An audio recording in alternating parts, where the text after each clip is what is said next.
What is up mga pre, and welcome back to another episode of The Ride with Gene1ZX. And kung napanood nyo po yung ating previous episode na kung saan naghahanap po tayo ng motor na pang daily, na pwede natin pang sabak sa araw-araw, kaya nga daily.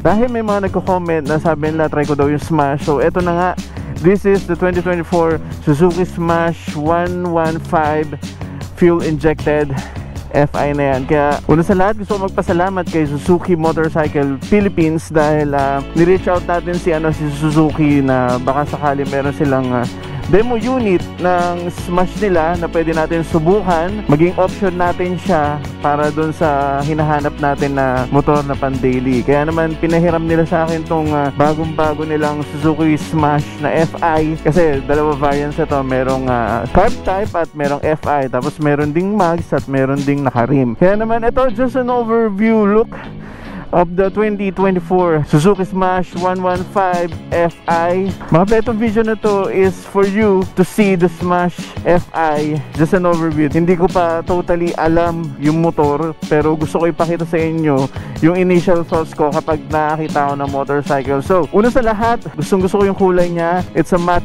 blue finish. Poging-pogi, parang Gene1ZX. Ayun. Gusto ko tong look na to, yung parang meron siyang spoiler. May inlet doon. At dito din, ang angas ito, para sa isang small bike na may gantong itsura, ang aggressive ng looks niya. Yung mags, kung mag-upgrade ka, hindi mo na kailangan dahil naka-mags na siya. Disc brake yung unahan, at dito ABS mga ple, naka-Nissin na stock na calipers. Yung exhaust niya, it's very slick, manipis. I think mas magaan to compared to sa mga lumang version ng Smash. Tapos drum brakes yung likod, hindi pa siya LED though, naka-halogen pa siya. Peanut bulb, check natin yung rear. So ganun din, peanut bulb.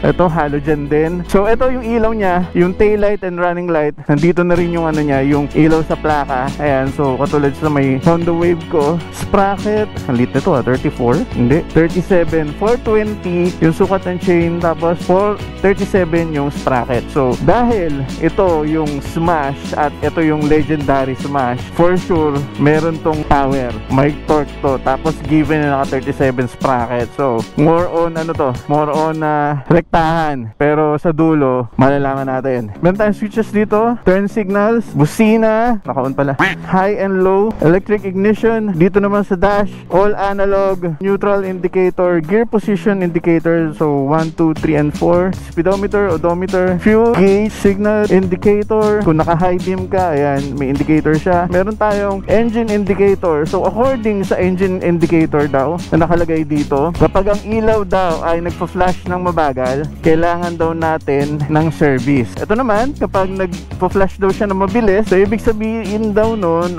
battery daw ay posibleng lobat. Kailangan mo siyang ipacheck sa pinakamalapit na Suzuki Service Center or 3S shop. So dito mga pre, ito yung ignition natin. That's on and off. I mean off and on. Meron siyang safety feature na kung saan pwede mong i-lock yung kanyang keyhole. Tada! So anti-theft feature. Sa loob naman ng compartment, I think ilan liters kaya to, pero yung tangke na to, it's 3.7 liters.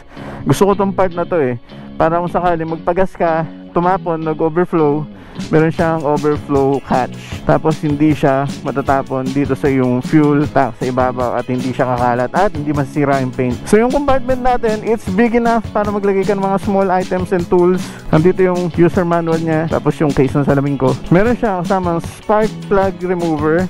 Itong tool na to, meron siyang negative and positive na screwdriver. So mabilis ang adjustment, pwede mo siya magamit. Tapos nandito rin nakalagay yung kanyang battery. Okay? Kung meron man akong hindi na mention dito sa ating video, dito sa overall look ng Suzuki Smash, please do let me know.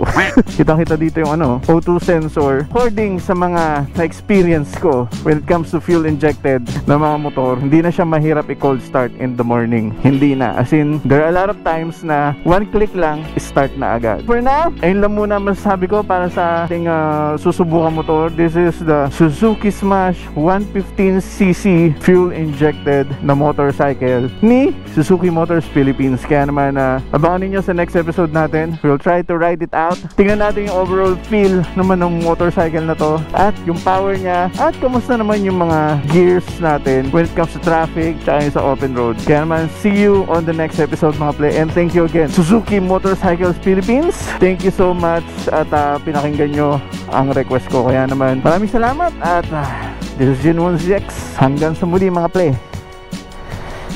Paalam.